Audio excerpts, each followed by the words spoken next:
Technology is great. Sometimes it is ever changing. In education, this can be a double-edged sword. Educational technology, ed tech, can be of great benefit to the learning process. However, when students are not properly introduced to and trained on ed tech, problems can arise. Providing some guidance on digital citizenship is very important. Setting the tone for use, rules for engagement, and means for protection are why digital citizenship programs can be of benefit. Let's take a look. All right, so let's jump into digital citizenship. Digital citizenship in education. Ironically, many schools, more than we would like to believe, have just provided technology to students without any type of, parameters. There are policies in place. However, digital citizenship is the teaching of how to operate, online and using digital applications, right? So it's no different than any other skill. Yes, you can have the policy in place, but if you're not teaching the students specifically and intentionally about the behaviors, the expectations that are expected, when they're online, it can lead to bigger problems. And it's not just a one-time thing. We'll get into that. But if you are looking at this and saying, oh, I've heard of digital citizenship, but don't quite know what it is, that means you have an immediate need to work with your students in regards to preparing them for using digital technology. So let's jump into it. Special announcement for DMV viewers. The Teacher is holding a community event in the Montgomery County, Maryland area. Great guest speakers, resources, vendors, and light refreshments will be present. Space is limited, so please RSVP ASAP. The EventBrite link is in the description below. We hope to see you there. Now, back to our regular programming. So we're going to look at a definition, purpose, benefits, and core areas of digital citizenship, strategies and implementation examples, roles and responsibilities, and some keys to remember. So jumping right into it, it's the responsible, ethical, and safe use of technology. It provides online safety. It reiterates digital etiquette, media literacy, cybersecurity awareness, responsible communication, and digital footprint awareness. And we're going to get into the specific programs that you can utilize, just a couple of them. I mean, there are many of them out there, but these are the things that a digital citizenship program can reiterate and teach to our students. In some cases, it's all encompassing, and in some cases, the platforms will break down each one of these areas so that students can show, they can even get certificates for each one of these areas to demonstrate their understanding of it.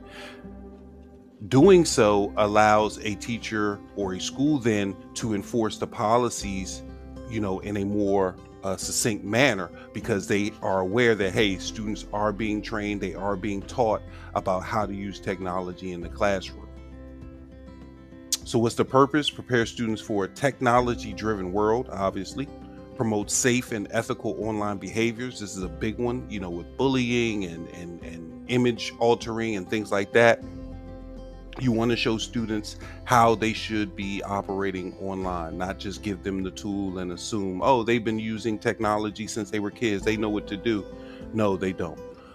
Develop critical thinking about digital content, prevent cyberbullying and misuse, protect student data and privacy, and build positive digital identities. So why does it matter? They learn online. Like we said, we make the assumption they've been online. These kids have had technology since they were little. They know what to do. They still have to be taught what to do. They socialize online. They create online. So because they're so tech immersed, we need to have, specific expectations and parameters for students to operate. They apply for jobs online, they build reputations online, and digital behavior now impacts future opportunities. Once it's posted, it technically does not go away. I don't care if you delete the tweet, delete the TikTok, whatever, it's still out there somewhere. And we need kids to be aware of that so that it doesn't come back to bite them later on. FYI, this doesn't hurt for our staff either. That stuff does not go away, people. So the benefits for the students: it increases their online safety, provides stronger media literacy skills, improved decision making, greater empathy in digital spaces, responsible social media use, and reduces cyberbullying incidents. It does not eliminate them. Notice it says reduces, because if the majority of the students have an understanding and expectation and they're taught, at the early levels, by the time they get to high school, again, it becomes second nature because they already know what to do. It doesn't eliminate it, but it reduces, the constant putting out fires because kids just haven't been trained on how to operate online. What's the benefit for the school? Safer school culture. You're not dealing with as many instances of, cyberbullying and things like that because kids are prepared about how to go about online behavior. Fewer technology misuse incidents, improved digital learning engagement, clear expectations for device use, and stronger home school communication. Because part of, and you'll see it later, everybody has a role. The students are taught what to do and what the expectations are. The parents know their role, the teachers know their role. Everybody is on the same page. So what are the areas of digital citizenship? Digital safety and security, digital etiquette, digital literacy, digital law and ethics, digital footprint, cyberbullying prevention, and online communication. And like I said, some of the platforms we'll introduce in a second. Again, some of them are all encompassing. Their whole program will address all of these, and some of the platforms just break it down into individual areas where students can get a short lesson overview of these specific areas. So strategies for implementation, integrated into the existing curriculum. It doesn't have to be something separate. In your collaborative plannings, in your, grade level plannings, you can integrate the technology, digital citizenship into those curriculums so it's seamless rather than an additional task. Teach it explicitly, not just once a year. This is not just one of those things where you introduce it in August and never see it again. No, you have to constantly reiterate it. You have to constantly teach it. Just like any other skill, we want the kids to learn. So in addition, we have to model appropriate digital behavior. That means the staff, the students, the administrators, the support staff. We need to model the appropriate behavior as well. Parents as well. Create clear device use expectations. Yes, we have these policies that are tucked away in the student code of conduct that we introduce at the beginning of the year, and then we never see it again, right? No, with digital citizenship, this is something that we want to make sure those expectations are clear, just like the classroom expectations are clear. You want to partner with families. This shouldn't be something that, resides in the lap of the school or the teacher's lap. They're responsible for it. No, this is all stakeholders are involved, because guess what? They have access to online even outside of the school.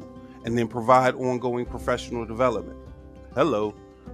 This is your first step watching this video. This is your first professional development on this, right?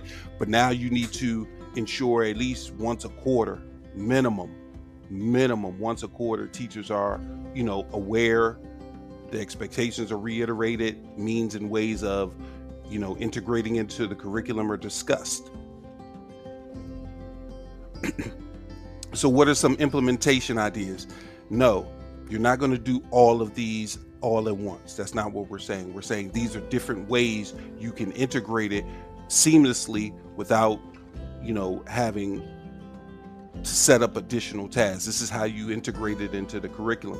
You can have weekly mini lessons. So your warm up, your your startup activity, whatever you want to call it, can be a review of the expectations of digital literacy. You do it on a Friday, you do it on a Monday, cool. Digital Citizenship Pledge. Oh, excuse me. You have a pledge that students sign in your classroom. You don't have to do it school-wide. You as a teacher can say, you know what, I'm not waiting on the school to make sure my kids understand what to do online. I'm going to do it in my class. You can use scenario-based discussions. What happens, what would you do if this happened, if this happened? But this is after you go over digital citizenship expectations. Sorry about that. Student created public service announcements. Maybe the students create public service announcements in a video form for students in the building about cyberbullying, digital citizenship awareness, things like that. You can have a reflection journal. Oh, we've been online for the past couple of days. We've been using our technology. Have you been using technology appropriately? Describe your behavior in a reflection journal. I.e., this also fosters critical thinking, their writing skills. This is a seamless integration. And then you can have technology contracts. So some of the tools for our early learners, keeping in mind online safety basics, kind communication, and private versus public information are the focus for these little ones, right? So we have platforms like Be Internet Awesome. That's a good by Google. That's a program you can walk students through. It's free. Digital Compass, Brain Pop, Digital Citizenship, and Digital Passport. This is not an exhaustive list. This is just a couple, right? But these platforms are free. You can go online, you can peruse them, explore them, and see which one caters best to your student population. Walk them through that, okay? It can become part of your lesson.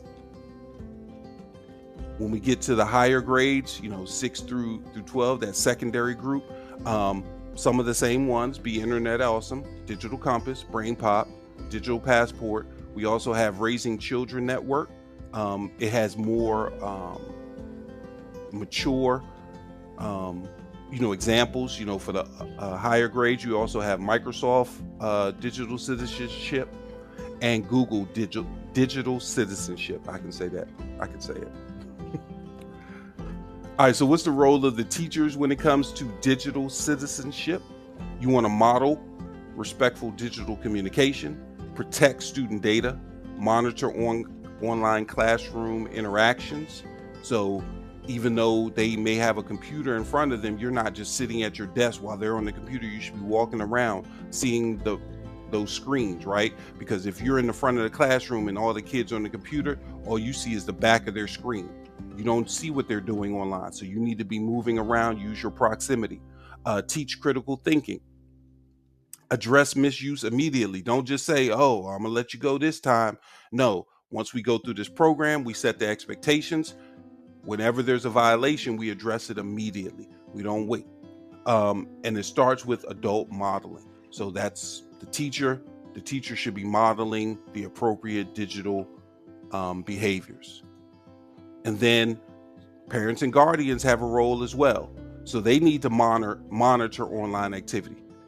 Okay, so parents need to take part in the digital citizenship as well, so they understand what the expectations are for their students. Okay, discuss digital safety at home. Are you on websites you're not supposed to be on? Do I know which websites you're going to? Do I know who you're communicating with online? Reinforce school expectations. Model responsible tech use themselves, right? That's going to be uncomfortable for some. Digital citizenship requires a partnership. It can't just be, it's the teacher's responsibility to make sure my kid is not on bad websites, blah, blah, blah. No, it's everybody. Teacher, school, home, student, everybody plays a role, and it's imperative in order to keep these kids safe. So, keys to remember: it's not a one-time lesson. It must be reiterated periodically. It must be explicitly taught. We cannot assume, oh, they've known tech. Yes, they've known tech. They know what it is. They know how to use it, but we don't know if they know how to use it properly. Okay. And based on the number of incidents of cyberbullying and things like that, we know in most cases they don't know how to use it properly. Modeling matters. The adults have to model the behaviors that they expect from the kids. Prevention is better than reaction. Putting these things in place, I don't have time to put all that in place. Well, that means you have time to deal with all the reports you're going to put in for cyberbullying and, classroom disruption and all these other things. That means you want to take time for that.